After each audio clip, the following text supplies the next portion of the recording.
Hello students, good morning. I welcome you all on my YouTube channel. My name is Vishnu Gupta and we are learning biology here, that is more than a subject.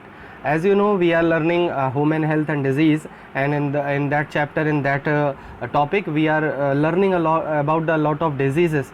Yesterday we have discussed helminthic disease, the disease which is caused by the worms, and we have discussed two disease, ascariasis and the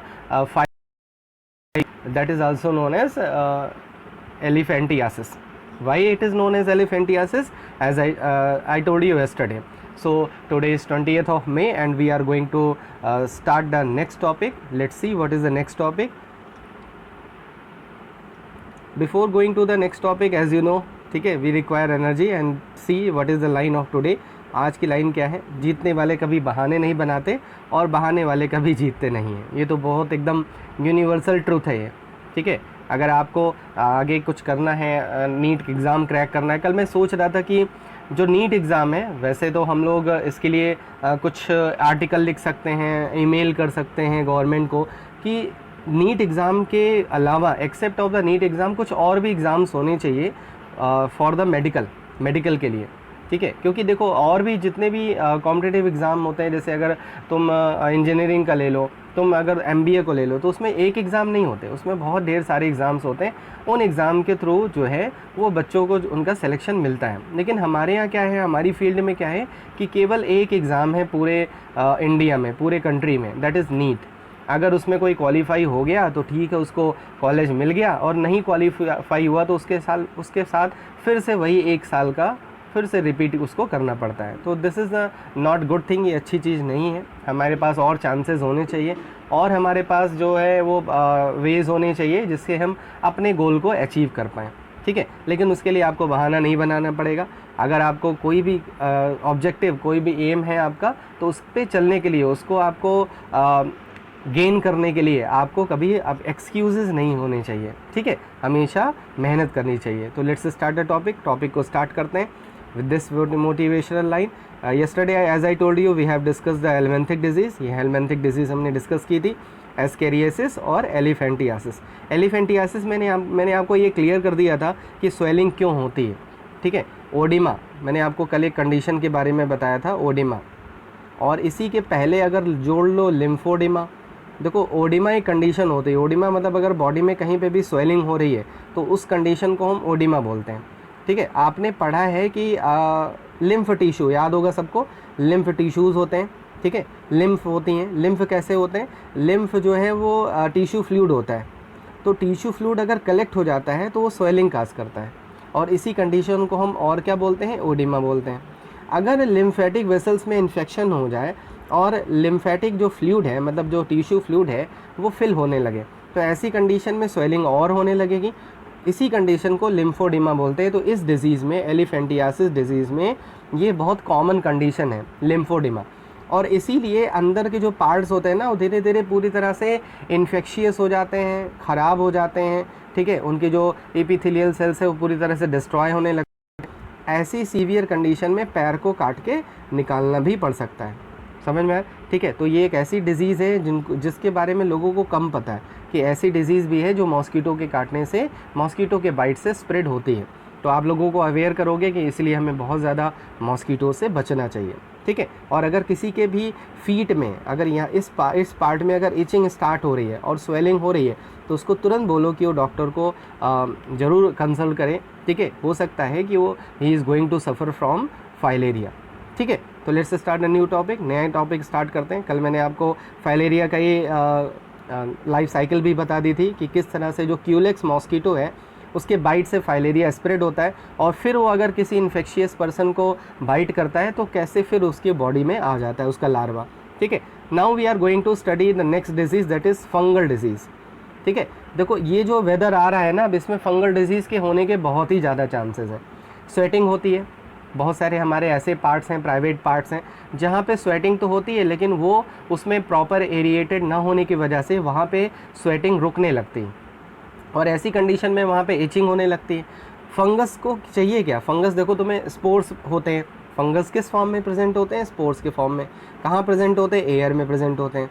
अगर इन spores को favourable condition मिल गई, favourable condition क्या है, warm place, ठीक है, इनके लिए favourable condition warm place है, मॉइस्चर चाहिए इनको, ठीक है, और क्या चाहिए, फूड मटेरियल चाहिए, ऑर्गेनिक सब्सटेंसेस चाहिए, तो जो हमारे स्वेट में प्रेजेंट होते हैं।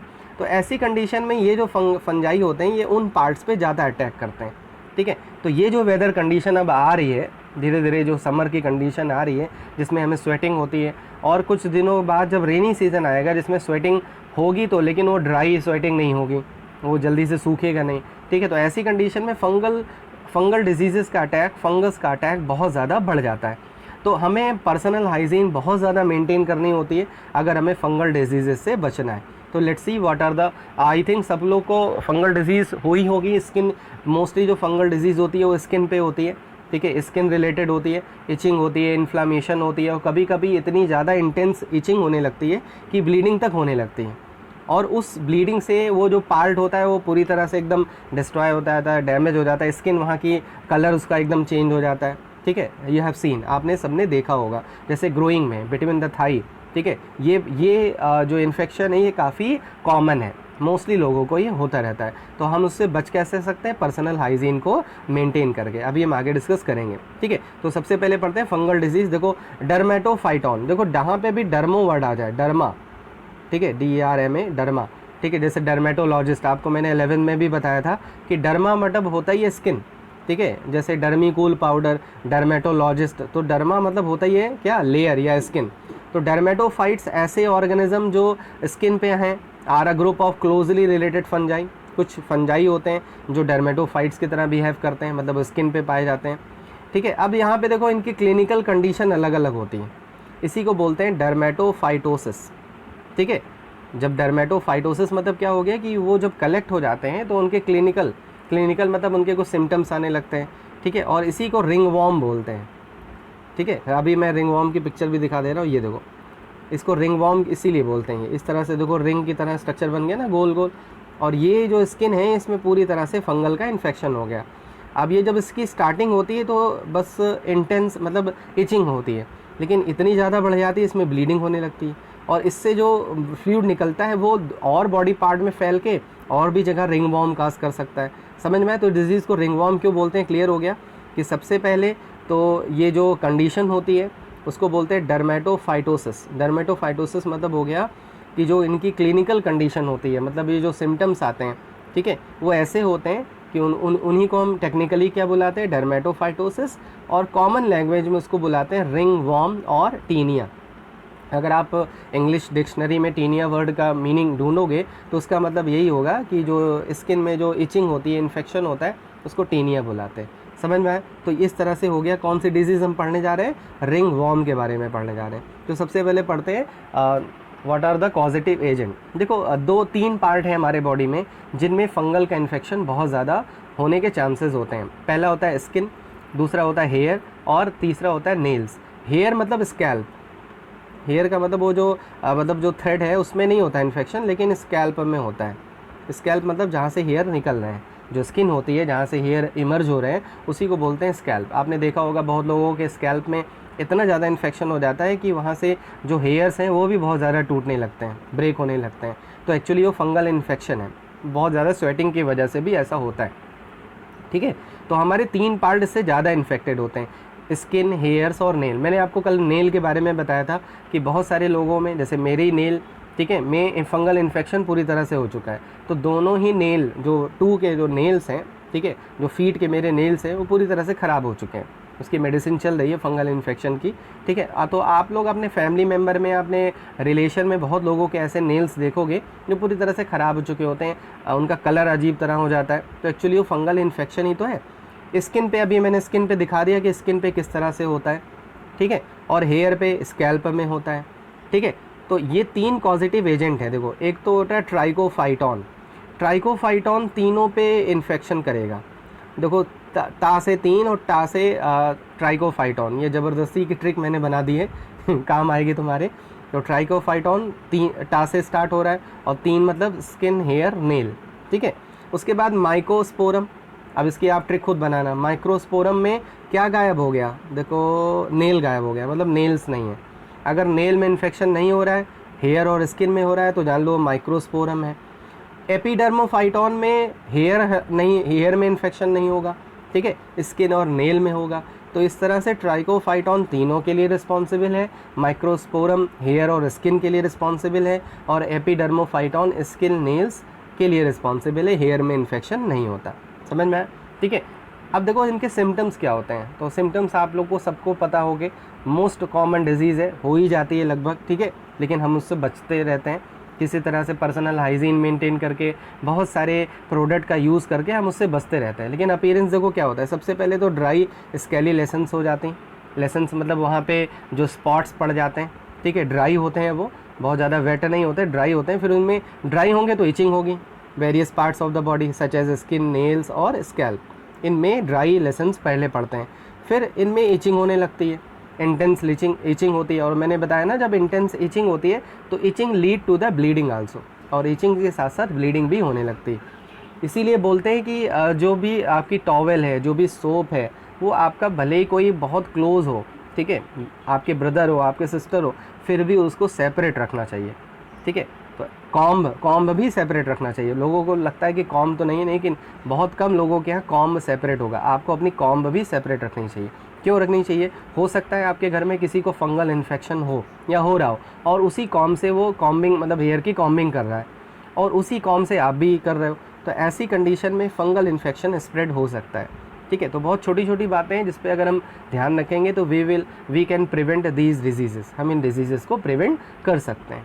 समझ में आ गया? तो इस तरह से ही हो गया। इसके लिए मैं पिक्चर भी लगा दी थी ताकि आपको ये क्लियर हो जाए कि रिंग वॉर्म क्या होता है, ठीक है, और रिंग वॉर्म डिजीज़ेस कौन कौन से जीनस से होती है। ये बोर्ड एग्जाम में काफ़ी इंपॉर्टेंट क्वेश्चन आता है कि 3 टाइप के तो जनरा हैं, मतलब जीनस हैं डर्मेटोफाइट्स के, उनके नाम लिखो। और मैंने यहाँ पे ये भी लगा दिया कि ये तीनों किस पार्ट को इन्फेक्शन करते हैं, समझ में आया, इन्फेक्ट करते हैं।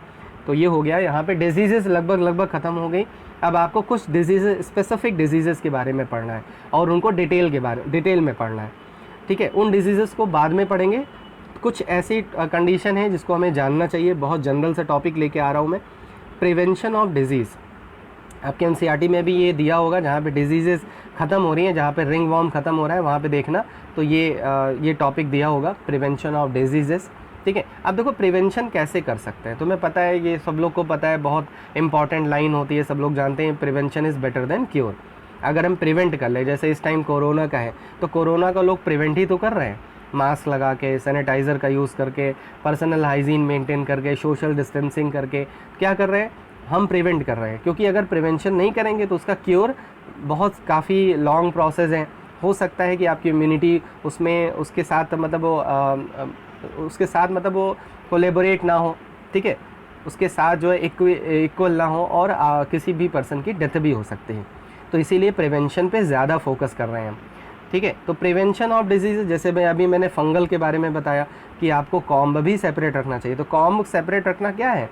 एक पर्सनल हाइजीन है।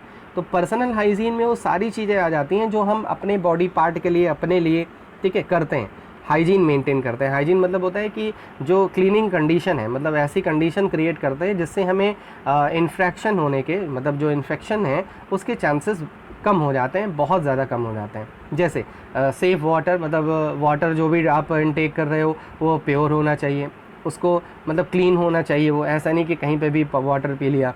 अपने जितने भी प्राइवेट बॉडी पार्ट्स हैं या बॉडी पार्ट्स हैं उनको अच्छे से क्लीन रखना, उन पे टाइम टू टाइम जो है कुछ प्रोडक्ट्स का यूज़ करना, जिसके हेल्प से आपकी जो स्किन पे जो इन्फेक्शन है या डिजीज़ेस होने के चांसेस हैं वो कम हो जाती हैं, ठीक है। तो ये सब किस में आ जाते हैं? पर्सनल हाइजीन में। बहुत सारे ऐसे टॉपिक है, सुबह से उठ के हम बहुत सारी चीज़ें ऐसे करते हैं जो हमारे पर्सनल हाइजीन में होते हैं। डेली बाथिंग करना, ठीक है। बहुत लोग ठंडियों में नहाते ही नहीं हैं, बहुत लोग, तुम लोग में भी जैसे ऐसे होंगे जो नहाते ही नहीं होंगे, ठीक है। तो गर्मियों में तो नहाना मजबूरी है, स्वेटिंग इतनी होती है तो गर्मी इतनी होती है, लेकिन ठंडियों में भी नहाना ज़रूरी है, पर्सनल हाइजीन के लिए वो भी ज़रूरी है। समझ में आए? तो ऐसे बहुत सारी, ब्रश करना पर्सनल हाइजीन है, ठीक है। अपने क्लोथ को क्लीन करके पहनना, ठीक है, क्लीन क्लोथ्स पहनना, वो भी एक पर्सनल हाइजीन में आ गया। मतलब whatever related to you, ठीक है, जो भी आपसे रिलेटेड है। अगर आप अपने टेबल पे, स्टडी टेबल पे बैठ रहे हो तो you should have a cloth, आपके पास क्लोथ होना चाहिए, उस क्लोथ से स्टडी टेबल को पोंछना, ठीक है। फिर अपने हैंड को वॉश करना, ये सब क्या है? ये सब पर्सनल हाइजीन में तो आ गया। ठीक है, अपने माउथ को मास्क के कवर करना ताकि दूसरे का इन्फेक्शन आपके बॉडी तक ना पहुंच नहीं पाए। बहुत सारे ऐसे यूटेंसिल्स हैं जिनका शेयर ना करना। तो ये टॉपिक ऐसा है जो आप बहुत जनरल सा टॉपिक है, बस केवल आप समझते नहीं हो, उसकी इंपॉर्टेंस नहीं समझते हो। उसकी इंपॉर्टेंस जिस दिन समझने लगोगे उस दिन पर्सनल हाइजीन तुम्हें किसी को बताने की ज़रूरत नहीं है। ठीक है, अब आ जाओ पब्लिक हाइजीन। बहुत लोग ऐसे होते हैं पर्सनल हाइजीन तो मेंटेन कर लेते हैं, अपने आप को बड़ा साफ़ सुथरा बना लिया और ले गए जो भी गार्बेज है वो घर के बाहर फेंक दिया, ठीक है, या दूसरे के घर के बाहर फेंक दिया, तो सैनिटेशन प्रॉपर नहीं होता। तो पब्लिक पर्सनल हाइजीन अगर आपने मेंटेन कर लिया और पब्लिक हाइजीन मेंटेन नहीं कर रहे हो तब तो और ज़्यादा प्रॉब्लम है। उससे क्या होगा, आपका पर्सनल हाइजीन मेंटेन करने से बेनिफिट क्या हुआ? अगर आप बहुत अच्छे से साफ़ सुथरा होके गए और पता लगा जिस प्लेस पे गए वहाँ बहुत ज़्यादा गंदगी है, ठीक है, वहाँ पे लोगों ने स्पिट किया हुआ है और भी कंडीशन है, तो ऐसी कंडीशन क्या होगी? इस तरह से आपको तो आप अपने आप को तो बचा रहे हो लेकिन लोग अपने आप को बचाने नहीं दे रहे हैं। समझ में आया? तो पब्लिक हाइजीन बहुत ज़्यादा इंपॉर्टेंट है। जैसे आजकल तुम देख रहे हो स्पिटिंग पे फ़ाइन लग रहा है, पेनल्टी लग रही है कि स्पिट नहीं करना चाहिए। ये बहुत दिन पहले हो जाना चाहिए था, ठीक है। लोग स्पिट कर देते हैं, उनको ये नहीं पता होता उसमें बहुत सारे बैक्टीरिया और वायरसेस हैं जो किसी से भी कांटेक्ट में आ सकते हैं। समझ में आया? ठीक है। ओपन डिफिकेशन से बचना, ओपन में जो भी गार्बेज है, जो भी वेस्ट मटेरियल है उसको ना फेंकना, ये सब किस में आ गया? पब्लिक हाइजीन में आ गया। जो पब्लिक टॉयलेट्स हैं उनको साफ़ सुथरा रखना, उनको वहाँ पे हाइजीन मेंटेन करना, ठीक है। जो पब्लिक प्लेसेस हैं जैसे आपका स्कूल है, आपकी क्लासरूम है, तो ये थोड़ा ना कि आप अपने आप को साफ़ सुथरा रखो, अपनी क्लास को गंदा कर दिए, टॉफ़ी रैपर खाया फेंक दिया, ठीक है, कुछ लेके आए उसको फेंक दिया, डस्टबिन का यूज़ नहीं किया, तो वो भी एक पब्लिक हाइजीन में नहीं आएगा। आपको पब्लिक हाइजीन भी मेंटेन करना है, ठीक है। समझ में आ गया? तो ये दोनों तो बहुत ही इंपॉर्टेंट है। Now come to the third one, prevention of airborne disease. देखो यहाँ पे स्पेलिंग BORNE है। बहुत लोगों को BORNE बॉर्न की तरह लगता होगा, लेकिन इसका मतलब होता है कैरी करना। अगर कोई चीज़ बॉर्न है मतलब वो कोई चीज़ ले जा रही है तो वो बॉर्न यहाँ पे लिखते हैं BORNE।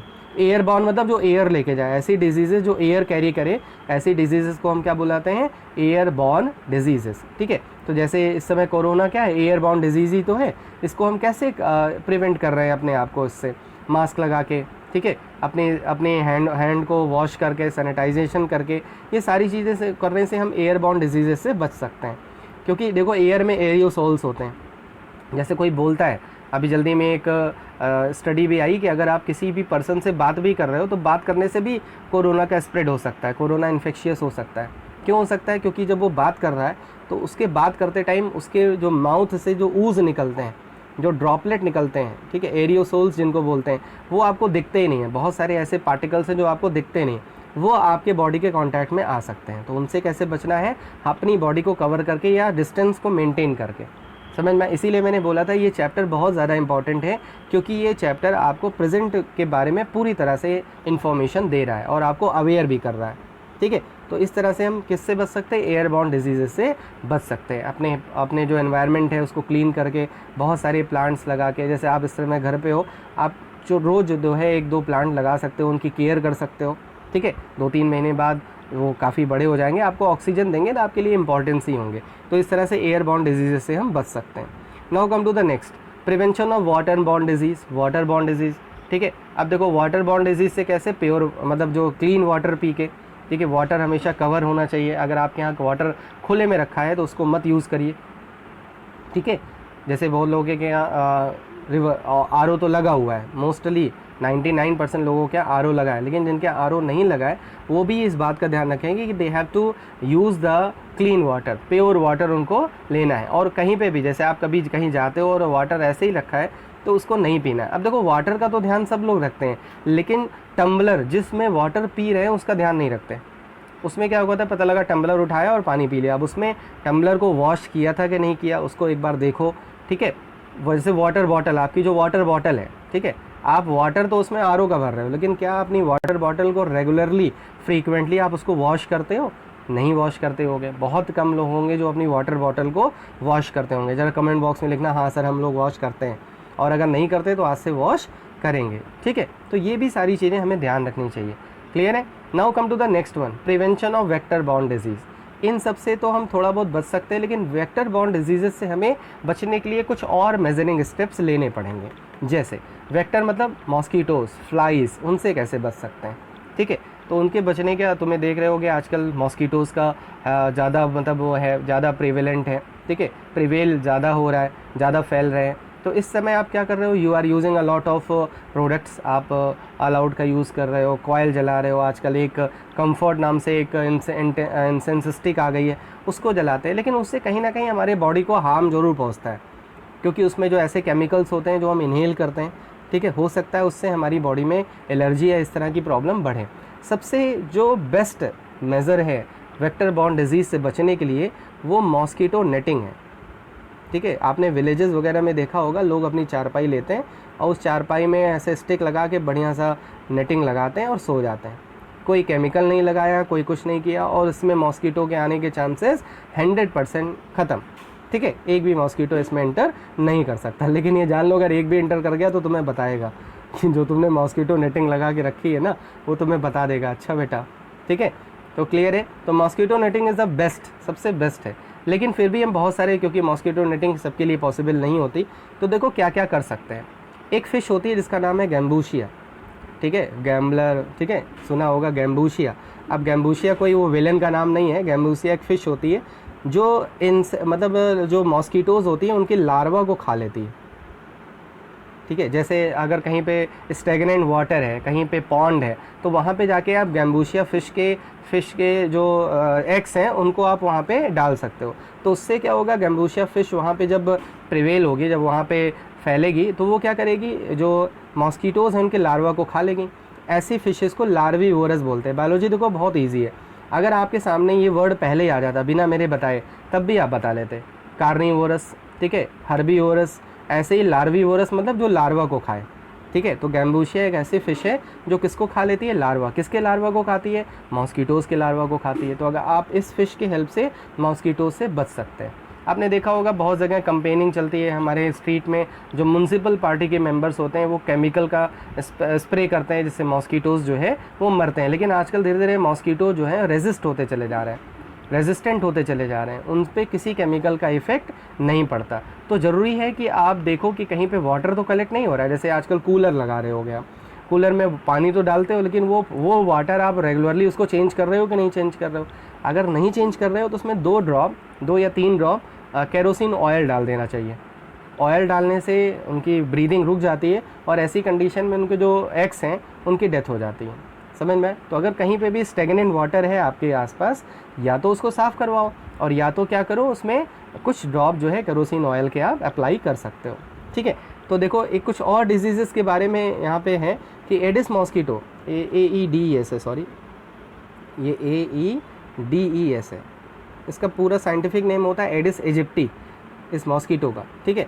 तो एडिस जो मॉस्किटो होता है वो 2 डिजीज़ेस काज करता है, डेंगू और चिकनगुनिया, ठीक है। डेंगू और चिकनगुनिया आपने सुना होगा, ठीक है। तो ये बहुत कॉमन डिजीज़ है, होती है। डेंगू तो तुम्हें पता है बहुत ज़्यादा स्प्रेड हुई थी, ठीक है, अभी लास्ट ईयर इसके काफ़ी ज़्यादा केसेस देखने को मिले थे। तो ये भी जो डिज़ीज़ है ये किससे फैलती है, एडिस मॉस्किटोज़ के काटने से फैलती है। तो इस तरह से हम वेक्टर बॉर्न डिजीज़ से बच सकते हैं, क्लियर है। तो ये सब क्या है, ये सब इन्फॉर्मेशन है जो हमें as a student of biology खुद भी गेन करनी चाहिए और लोगों को भी अवेयर करना चाहिए। तो इस आज से आपकी ड्यूटी है कि आज से अपने घर में भी आप इन सारी कंडीशंस को लोगों को बताओगे और लोगों को बोलोगे कि इनको फॉलो भी करें, इम्प्लीमेंट भी करें, ठीक है। नेक्स्ट जो है प्रिवेंशन का एक और मेज़र है वैक्सीनेशन। जैसे अभी कोरोना की जब वैक्सीन आ जाएगी तो क्या होगा, आपको डिजीज़, देखो जो लोग इन्फेक्टेड हैं उनमें वैक्सीन नहीं काम करती, ठीक है। जो लोग इन्फेक्टेड नहीं है उनके बॉडी में जब वैक्सीनेशन होती है तो उनको डिजीज़ से बचाया जा सकता है। ये इसके बारे में हम अभी डिटेल डिस्कशन करेंगे नेक्स्ट फेज़ में, नेक्स्ट सेशन में, ठीक है। तो नेक्स्ट सेशन बहुत इंपॉर्टेंट होने वाला है जिसमें लोगों को पता लगेगा कि इम्यूनिटी क्या होती है, ठीक है, कैसे वैक्सीनेशन होती है, वैक्सीन कैसे बनती है, ठीक है, और वैक्सीन बनने में इतना टाइम क्यों लगता है। जैसे कोरोना की वैक्सीन आप समझ सकते हो दिसंबर या जनवरी से कोशिश स्टार्ट हो गई होगी, लेकिन अभी तक वैक्सीन का कहीं पे नामो निशान नहीं है, ठीक है। तो हम लोग पूरी तरह से वैक्सीन और इम्यूनिटी के बारे में डिस्कस करेंगे नेक्स्ट सेशन में। तो नेक्स्ट सेशन और ज़्यादा इम्पॉर्टेंट होने वाला है और ज़्यादा इंटरेस्टिंग होने वाला है, समझ में आए। तो इसको स्प्रेड करो जितना मैक्सिमम हो सके लोगों को, जिससे उनको भी ये सारी इन्फॉर्मेशन पता लगे कि हम ऐसे डिजीज़ से बच सकते हैं। तो आज हमने most of the disease NCERT की जो डिजीज़ थी NCERT में जो दी हुई हैं वो हमने कंप्लीट कर ली, ठीक है, और प्रिवेंशन ऑफ डिजीज़ ये भी पढ़ लिया। अब हम पढ़ेंगे इम्यूनिटी के बारे में और कुछ स्पेसिफिक डिजीज़ के बारे में। मतलब इस लेसन का आपने 40% पार्ट पढ़ लिया है, ठीक है। तो I am ending the session को एंड कर रहा हूँ। डोंट गिव एक्सक्यूजेस, पढ़ते रहिए, स्टडी करते रहिए। कोई कहेगा अरे टेस्ट है तो हम क्लासेस नहीं अटेंड करेंगे, नहीं, 20 मिनट, आधे घंटे या 1 घंटे के अंदर कुछ नहीं होने वाला, ठीक है। आप ये नहीं कह सकते कि उस टेस्ट के लिए आप सारी क्लासेस ही ड्रॉप कर दो, ये आपके एक्सक्यूजेज़ हैं, समझ में आया, ठीक है। तो क्लासेस भी अटेंड करते रहिए और टेस्ट की प्रिपरेशन करते रहिए। मैंने जैसे बताया फर्स्ट चैप्टर आएगा, ऑब्जेक्टिव क्वेश्चंस होंगे, और बी प्रिपेयर, एनसीईआरटी बहुत अच्छे से पढ़ना है, कॉन्सेप्चुअल क्वेश्चंस भी होंगे। ये मत सोचो फर्स्ट चैप्टर बहुत इजी हम तो ऐसे ही दे लेंगे, that will not be easy, ठीक है। बहुत अच्छे से प्रिपरेशन करना। कोई डाउट होगा तो please write down in the comment box. So stay at your home, stay safe, जय हिंद, जय Bharat, and please press the like button.